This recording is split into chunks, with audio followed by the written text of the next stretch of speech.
Gemma and Milo sat around a campfire on the shore at dusk. They had found nothing but dunes, which are small hills of sand and desert, and Gemma decided it was best for them to stay near the mystic reed for the night.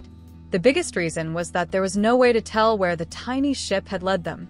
Nearest Gemma could figure, the Forbidden Island had been somewhere on the edge of the Azul Sea, and its waters were, by far, the most mysterious of the 8 seas. Almost all of her treasure hunting was done in the Cascade Sea and the Sparkling Sea. Occasionally, she ventured to out the Mosaic Sea to island hop, but that was more for Milo than for riches.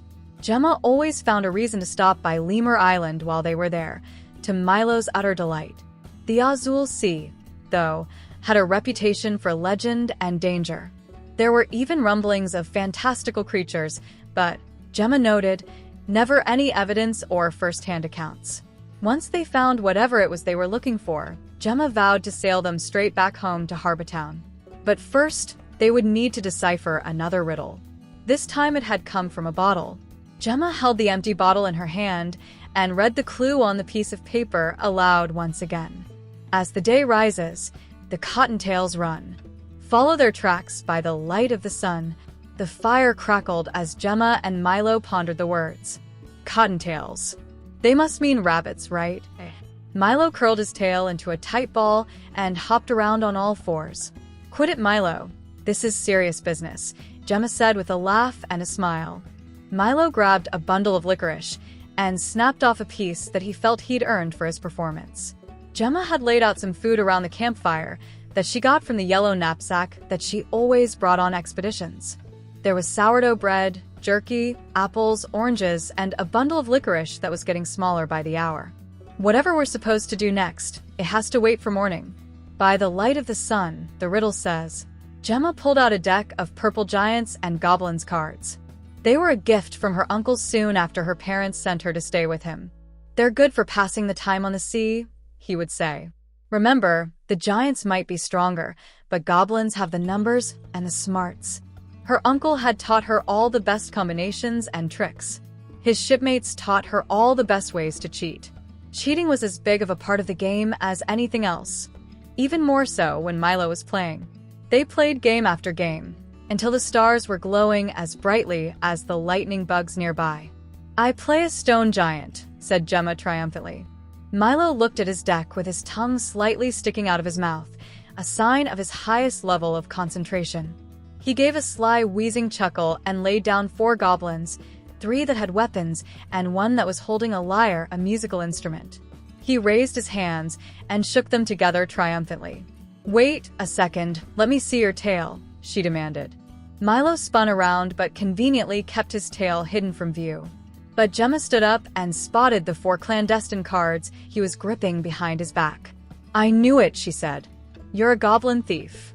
Milo looked back up at her with the widest, most innocent yellow eyes he could muster, until a smile swept over Gemma's face involuntarily. Soon they were laughing. I don't know why I bother playing with you, she realized. Milo stood up proudly and let out a series of serious and determined squeaks. I know. You come from a long line of cheaters, and it was your great-grandmother's last wish that you carry on the tradition, Gemma translated.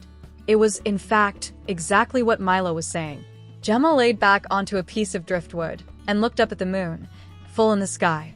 She tapped her side, and Milo nodded to accept, snuggling in next to her. What do you think it is, Milo? What's the most greatest treasure in the world? Milo thought for a moment, then hopped up with a smile. He pointed to his tail with both hands and squeaked.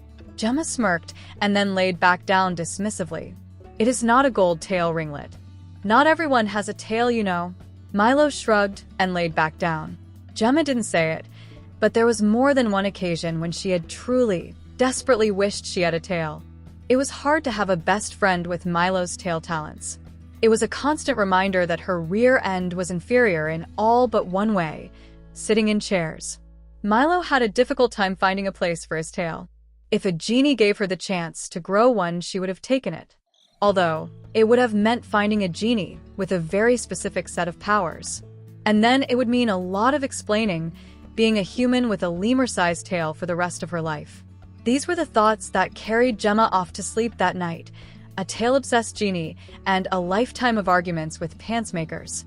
It wasn't the sun or Milo's snoring that woke Gemma up, but the low trampling rumble of a stampede. The vibrations rocked her awake and caused her eyes to open through heavy blinks. A cloud of sand was approaching their camp. "Wake up, Milo. I don't know what it is," Gemma yelled. Milo sat upright and rubbed his eyes. A piece of licorice still hung from his lips as he looked around. He was just in time to see a blur of ears and feet and tails storming into the center of their campsite. They were moving in a speedy, rigid formation. A hard and sharp turn towards the desert led them straight over the sand dunes, out of sight. There was no mistaking it. These were cottontail rabbits, just as Gemma had expected. But she had not expected what they found in the rabbits' wake. Milo stuffed the dangling licorice into his mouth as they stared at the bare ground, with not a speck of food left.